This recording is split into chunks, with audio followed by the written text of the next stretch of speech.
കണ്ടതെല്ലാം പോയി ഇനി കാണപ്പോകുന്ന നിജം. മലൈക്കോട്ടെ വാലിബൻ. ഒരു മലൈക്കോട്ടെ വാലിബൻ ഇറങ്ങിയത് കൊണ്ടുണ്ടാകുന്ന പ്രശ്നങ്ങളെ ഇന്നലെ സിനിമയുടെ സംവിധായകൻ ലിജോ ജോസ് പല്ലിശ്ശേരിയുടെ ഒരു പ്രസ് മീറ്റ് കണ്ടായിരുന്നു. അതിനകത്ത് അദ്ദേഹത്തിന്റെ കാര്യങ്ങളൊക്കെ അദ്ദേഹം പറഞ്ഞു. Still no plans to change, still no plans to impress എന്ന് പറയുമ്പോഴും അദ്ദേഹത്തിന് ഈ ഒരു സിനിമയുടെ നെഗറ്റീവ് റിവ്യൂസ് അദ്ദേഹത്തിന് എത്രമാത്രം പ്രഷറാണെന്ന് ആ ഒരു ഇന്റർവ്യൂ കാണുമ്പോഴത്തേക്കും മനസ്സിലാവുന്നുണ്ട്. ഒരു ബിഗ് ബഡ്ജറ്റ് പടമാണ്. ഓക്കെ, ലിജോ ജോസ് പല്ലിശ്ശേരിയുടെ കരിയറിൽ ഡബിൾ ബാരല് ബിഗ് ബഡ്ജറ്റ് ആയിരുന്നു. എന്നാലും അതിനെക്കാട്ടിയൊക്കെ ഒരുപാട് ബഡ്ജറ്റ് ഉള്ള ഒരു പടമായിട്ടാണ് എനിക്ക് വാലിബൻ തിയേറ്ററിൽ കണ്ടപ്പോഴേക്കും തോന്നിയത്. അപ്പം സ്വാഭാവികം അങ്ങനെയുള്ള ഒരു പടത്തിന് നെഗറ്റീവ് റിവ്യൂസ് വരുമ്പോഴത്തേക്കും പ്രൊഡക്ഷൻ സൈഡിൽ നിന്നൊക്കെ നല്ല പ്രഷർ വരുന്നുണ്ടായിരിക്കണം. അപ്പോൾ അങ്ങനെ നോക്കുമ്പോഴത്തേക്കും വലിയൊരു പടം ജനങ്ങളെ ഇംപ്രസ് ചെയ്യിക്കാതെ ഒരിക്കലും തിയേറ്ററിൽ സക്സസ് ആവില്ല. ഓക്കെ, അതിന് ജനങ്ങൾ ഇപ്പം 100 പേര് പോവുകയാണെങ്കിൽ 70 പേരെയും സംതൃപ്തിപ്പെടുത്തിയാലേ ആ ഒരു പടം തിയേറ്ററിൽ വിജയിക്കത്തുള്ളൂ. അപ്പൊ അങ്ങനെ അല്ലാതെ ഒരു ചെറിയ വിഭാഗം ആൾക്കാർക്ക് വേണ്ടി മാത്രം സിനിമ ചെയ്താൽ ചിലപ്പം ഇത്തരം പ്രഷറുകളൊക്കെ അതിജീവിക്കേണ്ടതായിട്ട് വന്നേക്കാം. ഓക്കെ, അപ്പൊ എന്തായാലും സിനിമയുടെ പ്രൊഡ്യൂസർ ഷിബു ബേബി ജോൺ ഇപ്പോൾ ഒരു പ്രസ് മീറ്റ് ഞാൻ കണ്ടായിരുന്നു. പ്രസ് മീറ്റോ ഒരു ചാനലിന് കൊടുത്ത ഇന്റർവ്യൂ. ഓക്കെ, അതിനകത്ത് അദ്ദേഹം പറയുന്നുണ്ട് മോഹൻലാൽ ഫാൻസിനെ കുറിച്ചും മമ്മൂക്ക ഫാൻസിനെ കുറിച്ചുമാണ് പറയുന്നത്. മമ്മൂക്ക ഫാൻസ്, ഓക്കെ, എന്തായാലും നമുക്ക് ആ ഒരു വീഡിയോ ഒന്ന് കണ്ടു നോക്കാം, എന്നിട്ട് അതിനെക്കുറിച്ച് സംസാരിക്കാം. മമ്മൂക്കയുടെ പടം ഇറങ്ങുമ്പോൾ മമ്മൂക്കയെ ഇഷ്ടപ്പെടുന്നവരെല്ലാം ആ പടത്തെ അതിന്റെ ആ എക്സ്പെരിമെന്റേഷനെയൊക്കെ സ്വാഗതം ചെയ്യുന്നതാണ് നമ്മൾ പൊതുവെ കണ്ടിട്ടുള്ളത്. അത് നൻപകൽ നേരത്ത് മയക്കമാണെങ്കിലും ഏറ്റവും ഒടുവിൽ കാതലാണെങ്കിലും പുഴുവാണെങ്കിലും വളരെ ബോൾഡായിട്ടുള്ള ഡിസിഷൻസ് മമ്മൂക്ക എടുക്കുന്നു, അതിനെ സ്വാഗതം ചെയ്യുന്നു അദ്ദേഹത്തെ ഇഷ്ടപ്പെടുന്നവർ. പക്ഷെ നിർഭാഗ്യവശാൽ ലാലിന്റെ കാര്യത്തിൽ ലാലിനെ ഇഷ്ടപ്പെടുന്ന ഒരു വിഭാഗമെങ്കിലും ലാൽ എപ്പോഴും ഇല്ല ആ ഒരു രീതിയിൽ ഒരു കഥാപാത്രത്തെ അല്ല, ലാലിനെ കുറിച്ചൊരു കാഴ്ചപ്പാടുണ്ട്. ഒരു 6-ാം തമ്പുരാനിലെയോ അല്ലെങ്കിൽ ഒരു ലൂസിഫറിലെയോ ലാല് എന്നുള്ള നിലയിലേക്ക് മാത്രം അവരുടെ ഇഷ്ടം പരിമിതപ്പെടുമ്പോൾ ഉണ്ടാകുന്ന നിരാശയാണ് ദൗർഭാഗ്യവശാൽ ഇങ്ങനെയുള്ള പ്രതികരണത്തിലേക്ക് ഇടവരുത്തുന്നത്. ഓക്കെ, അപ്പൊ അതാണ് അദ്ദേഹം പറഞ്ഞത്. ലാലേട്ടൻ ഫാൻസ് ലാലേട്ടൻ ചെയ്യുന്ന എന്താ പറയുക പരീക്ഷണ ചിത്രങ്ങളൊന്നും സ്വീകരിക്കുന്നില്ല. ഓക്കെ, ലാലേട്ടൻ ഫാൻസിന് എപ്പോഴും 6-ാം തമ്പുരാൻ അല്ലെങ്കിൽ ലൂസിഫർ അതേപോലത്തെയുള്ള പടങ്ങളെ പോലെയുള്ള പടങ്ങളാണ് ലാലേട്ടൻ ഫാൻസിന് വേണ്ടത്, അല്ലെങ്കിൽ അവർ നെഗറ്റീവ് റിവ്യൂസ് പറയും എന്നാണ് അദ്ദേഹം പറയുന്നത്. പിന്നീട് മമ്മൂക്ക ഫാൻസ് മമ്മൂക്ക ചെയ്യുന്ന കാതൽ, നൻപകൽ നേരത്ത് മയക്കം, റോഷാക്ക് അതേ കണക്കുള്ള പരീക്ഷണ ചിത്രങ്ങളൊക്കെ സ്വീകരിച്ച് വിജയിപ്പിക്കുന്നു എന്നും അദ്ദേഹം പറയുന്നുണ്ട്.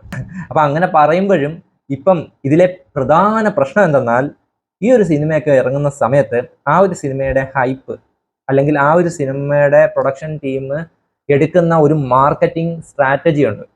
അത് വലിയ ഒരു കാര്യമാണ്.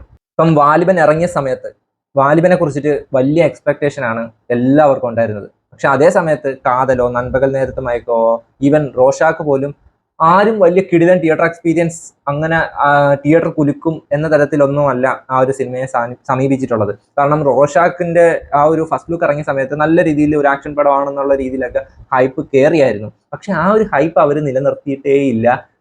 ഒരു സാധാ ചെറിയ പടം ഇറക്കുന്ന കണക്ക് അത്യാവശ്യം ആളുകളിലേക്ക് ആ ഒരു സിനിമ ഇറങ്ങുന്നുണ്ടെന്ന് എത്തിച്ചിട്ട് ഒരു സാധാ റിലീസ് നൽകിയാണ് ആ ഒരു പടം ഇറക്കിയത്. അതേ കണക്ക് തന്നെയാണ് നൻപകൽ നേരത്ത് മയക്കം IFFK ഇറക്കിയ പടമാണ്. അതുകൊണ്ട് ആ ഒരു രീതിക്കാണ് എല്ലാവരും ആ ഒരു പടത്തെ സമീപിച്ചത്. കാതലിന്റെ കേസ് മറ്റൊന്നല്ല. പക്ഷെ വാലിബൻ ഇറക്കിയത് മലയാളത്തിന്റെ മോഹൻലാലിന്റെ അവതാരം എന്നൊക്കെ കേൾക്കുമ്പോഴത്തേക്കും സ്വാഭാവികമായിട്ടും ഒരു സാധാരണ ഓഡിയൻസ് അത് ലാലേട്ടന്റെ ഒരു തീർച്ചയായിട്ടും ലാലേട്ടന്റെ അവതാരം എന്നൊക്കെ നമ്മൾ മലയാളികളുടെ മനസ്സിൽ വരുമ്പോഴത്തേക്കും നരസിംഹം, 6-ാം തമ്പുരാൻ, അതേ കണക്ക് ഇബ്രാഹിം ഖുറേഷി ഒക്കെയാണ് മലയാളികളുടെ മനസ്സിലേക്ക് വരുന്നത്. സോ അതേ സമയത്ത് ഇങ്ങനൊരു പടത്തിൽ കൊണ്ട് വയ്ക്കുമ്പോഴത്തേക്കും ഡിസപ്പോയിന്റ്മെന്റ് വരും. ഫാൻസിന് മാത്രമല്ല, സാധാ ഓഡിയൻസ് അങ്ങനെ പ്രതീക്ഷിച്ച് പോയാലും ഡിസപ്പോയിന്റഡ് ആവും. സോ അതിന് പകരമായിട്ട് ഇന്നലെ ലാലേട്ടന്റെ പേജിൽ ഒരു പോസ്റ്റർ വന്നുണ്ട്. ലിജോ ജോസ് പല്ലിശ്ശേരിയുടെ ഒരു മുത്തശ്ശി കഥ എന്ന് പറഞ്ഞിട്ട് വാലിബന്റെ ഒരു പോസ്റ്റർ. ഈ ഒരു പോസ്റ്ററാണ് ഫസ്റ്റ് വാലിബന്റെ ഒരു ഫസ്റ്റ് ലുക്ക് പോസ്റ്റർ ആയിട്ട് ഇറക്കിയിരുന്നതെങ്കിൽ ആ ഒരു വലിയ കാൽപ്പാടും വലിയ ഹൈപ്പൊക്കെ നൽകുന്ന ആ ഒരു പോസ്റ്ററിന് പകരം ഈ ഒരു പോസ്റ്ററാണ് ഇറക്കിയിരുന്നെങ്കിൽ ആരും വലുതായിട്ട് എക്സ്പെക്ട് ചെയ്യത്തില്ല. ഇതും ലിജോ ജോസ് പല്ലിശ്ശേരിയുടെ ഒരു എക്സ്പെരിമെന്റൽ മൂവി തന്നെയാണെന്നേ പ്രതീക്ഷിക്കൂ. പക്ഷെ വാലിബന്റെ ഇതിനു മുമ്പുള്ള പോസ്റ്ററുകളൊക്കെ കണ്ട ഒരു ബാഹുബലി ലെവൽ ഐറ്റമാണ് വരാൻ പോകുന്നത് എന്നുള്ള ഒരു തോന്നലായിരിക്കും ഉണ്ടാവുന്നത്. സോ ഫാൻസുകാരെ മാത്രം കുറ്റം പറഞ്ഞിട്ട് യാതൊരു കാര്യവും ഇല്ല. പ്രൊഡക്ഷൻ സൈഡിൽ നിന്നും എങ്ങനെ ഈ ഒരു പടത്തെ സമീപിക്കണം എന്നുള്ളതാണ് ആദ്യം. എങ്ങനെ മാർക്കറ്റ് ചെയ്യണം പടത്തെ, എങ്ങനെ ജനങ്ങളിലേക്ക് എത്തിക്കണം ആ ഒരു പടത്തെ.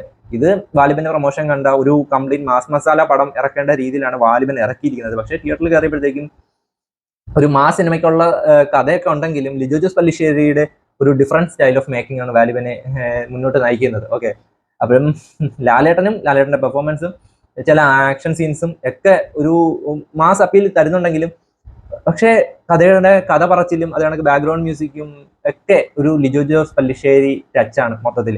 അപ്പം അതെല്ലാവർക്കും സ്വീകരിക്കപ്പെടണമെന്നില്ല. അങ്ങനെ സ്വീകരിച്ചേ പറ്റൂ എന്ന് വാശി പിടിക്കാനും പറ്റത്തില്ല. അതിന് ഫാൻസുകാരെ കുറ്റം പറഞ്ഞിട്ടും കാര്യമില്ല. ഫാൻസിനോട് ഇപ്പം നേരത്തെ പറഞ്ഞിരിക്കണം, ഇതൊരു കുഞ്ഞു മുത്തശ്ശി കഥയാണ്, അല്ലെങ്കിൽ അത് ഒരു എക്സ്പെരിമെന്റൽ മൂവിയാണ് എന്ന നിലയ്ക്ക് ഇറക്കിയിരുന്നെങ്കിൽ ഈ കിട്ടുന്ന ട്രോൾസ് ഒന്നും എന്തായാലും ബാലുവിന് കിട്ടിയിരിക്കത്തില്ല. അതിനെക്കാട്ടി കൂടുതൽ ജനങ്ങൾ ആ ഒരു സിനിമയെ ചേർത്ത് പിടിക്കുകയും ചെയ്തേനെ എന്നാണ് എനിക്ക് പേഴ്സണലായിട്ട് തോന്നുന്നത്. ഓക്കെ, എന്തായാലും നിങ്ങളുടെ അഭിപ്രായം കൂടെ ഒന്ന് കമന്റ് ചെയ്തേക്ക്.